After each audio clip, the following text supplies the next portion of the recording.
Okay, here we are at St Vincent's Private Hospital. Back in 2012, I was diagnosed with testicular cancer. Let me just walk over here.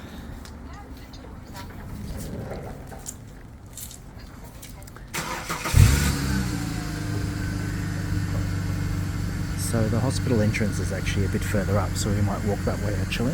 This is the consulting suites, which, jumping around in the story.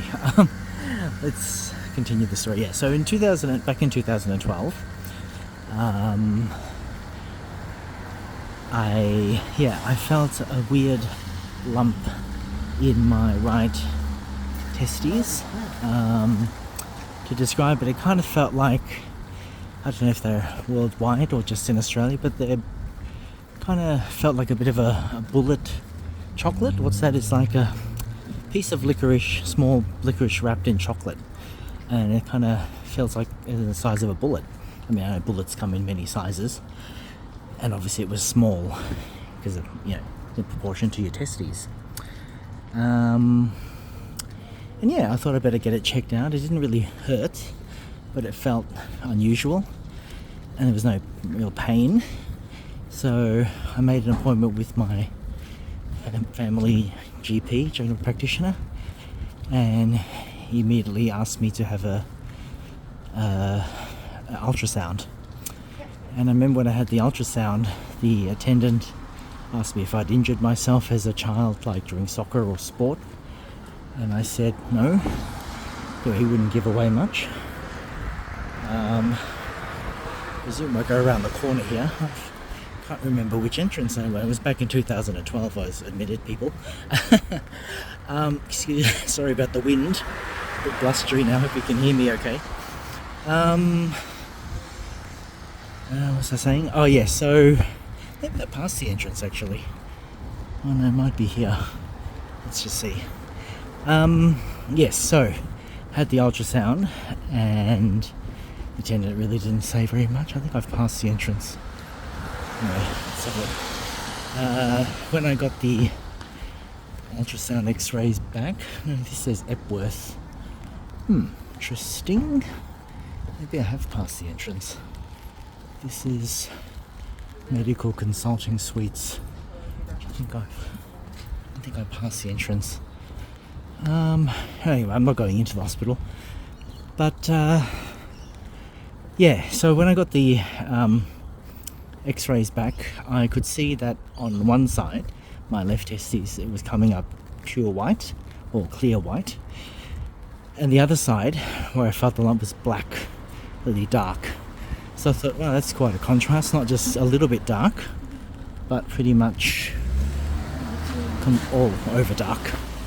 So, not an expert in reading such x-rays, but obviously something looks wrong when there's darkness. Okay, then I dropped by, oh here we go, St Francis building. Maybe this is the main entrance. Let's have a look here.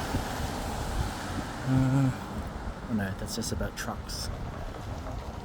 So kind of a multi-purpose building, a multi-use building, if it is indeed the same building, or maybe it's just several buildings on the same property. Where was I? Sorry, yeah. So I had to go, well, I didn't have to, but I decided to go back to, oh yeah, this bit looks familiar. I think I remember when I was driven here, we thought about going this way, but this says private car park residence only. Oh, there's also residential aged care. Wow, lots of services here. Well, let's just walk completely around the block, why not? Where was I? Okay, so I went back to I dropped by at my general practitioner, actually to follow up an inquiry about a bill, not about, the x-ray, because the appointment hadn't been booked yet. When my doctor saw me standing in the doorway near reception, which I hadn't checked into reception yet, he immediately waved me over, and I was a bit self-conscious. This was prior to the pandemic, so the waiting room was full, and I was just conscious. I felt like I was literally jumping the queue because I didn't really need to see him. I just needed to inquire about a bill, which could have been done by any of the reception staff. But anyway, he waved me over, not really in his consulting room, but just a vacant consulting room. He told me that, quite matter-of-factly, but not harshly, he said, you have testicular cancer. And this, yes, proves my naivety. His story is true. You're gonna probably roll your eyes and think, what was I thinking? But I did. I was going through a fight or flight response. Sorry, pardon me. It's a middle of a giggle and a cough. I reacted by saying, "Oh well, then I'm dead next week." And I've never seen that look on my doctor's face before. Probably never again. He said, "Excuse me." I said, "So I'm dead next week?" And he goes, No, Ivan. You're going to be checked into the hospital straight away. You're going to have surgery, maybe chemo, and you'll be fine. Of course, my understanding of anything to do with cancer, let alone testicular cancer, is very, very limited. I had an aunt pass away from breast cancer. I mean, years before me, when I was still in my 20s, I think, from memory. Very naive. And yes, well, because she did pass away, I thought naively, not cruelly, but in my mind, anyone touched with cancer, I mean, I know if you break it down, it's case by case, but I thought ultimately I understood cancer as a death sentence. So when you had cancer, that was it. You're going to die, whether it be in a short time or a long time. Of course, my doctor was right. So I was checked into, which I know I'm going completely around the block now, to St Vincent's private hospital here in East Melbourne. I was under the care of Dr. Owen Nile, who's a surgeon. I stayed for 2 nights. It was only meant to be overnight, but I felt quite sore. Can you imagine after the surgery, as the stitches were healing, or I was healing as So yeah, sorry, I'm back here. Might as well just cross over. I won't bother finding the entrance. I'm sure I passed it, the second doorway before. So I appeal to, my male viewers who, by the analytics, are around my age or my generation, from those around 35 upwards, approximately, mind you, I'm not a doctor, to have, firstly, to do a self-check on your testes. If you don't know how to do that, I recommend you see your general practitioner. I don't want to give any wrong advice. I'm just sharing my personal experience.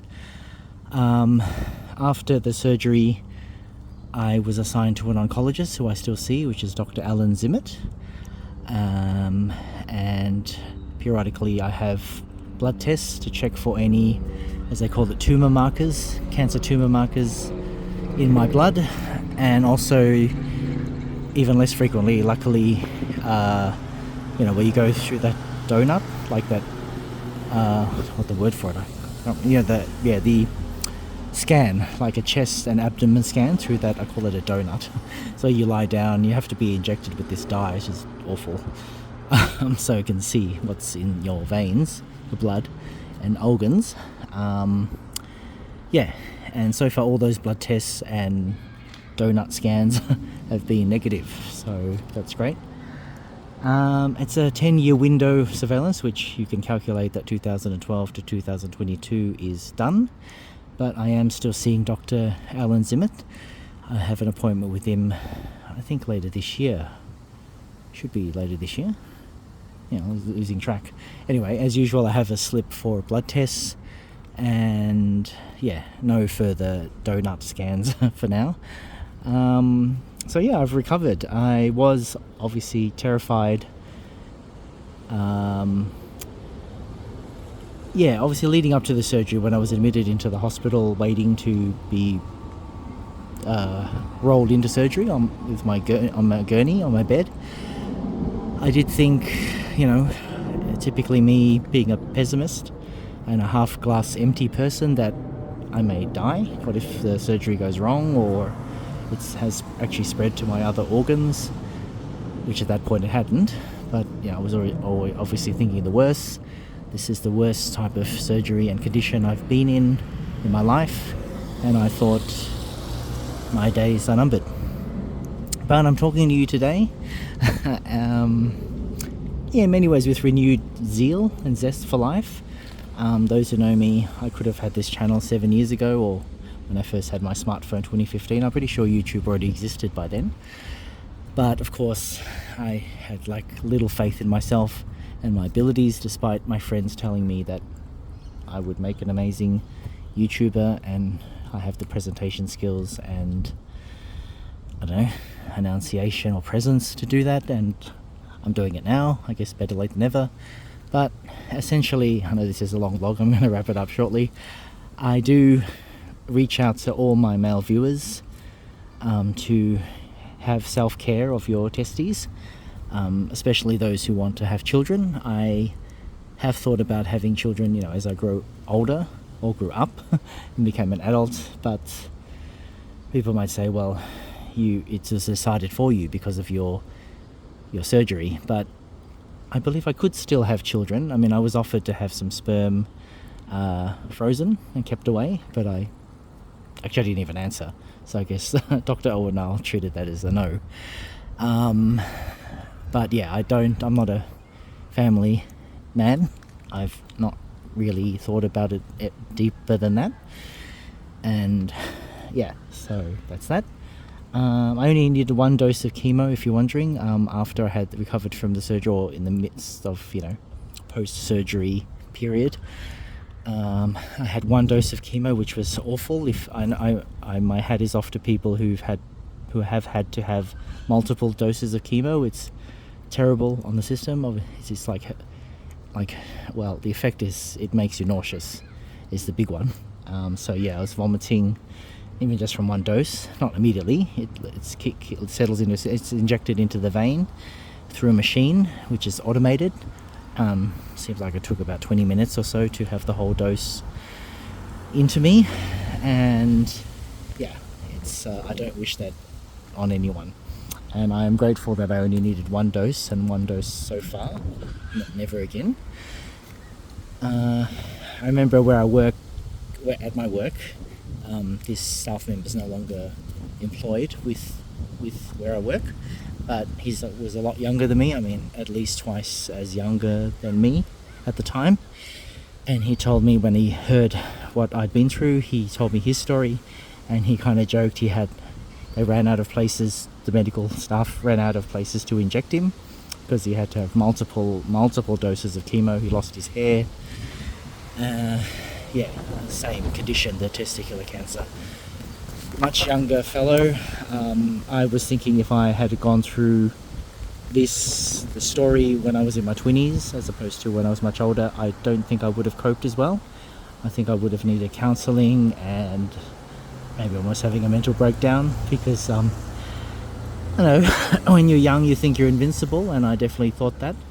So when this cancer struck me, yeah, it really shook my foundations, and I thought, I'm not invincible. I mean, who's invincible? But yeah, I thought, wow, this is the biggest challenge of my life.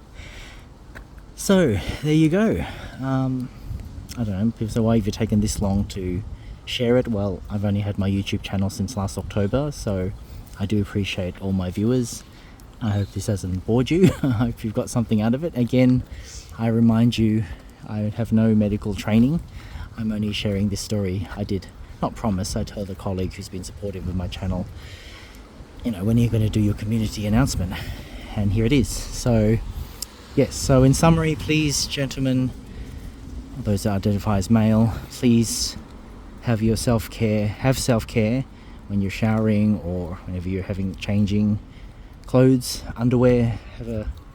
Have a check of your testes and make sure there's no unusual lumps or bumps. I mean, like I said, there might not be any pain, but if you feel something is not right, or you just sense that it's not right, yeah, please see your general practitioner or doctor to have a checkup. And for those that have been through this journey with me in terms of the testicular cancer, I hope, of course, I hope that it was a success, and if you're hearing this story, it was. And yeah, I wish you a good day. Bye for now. Thank you for watching, everyone, and listening. Thank you.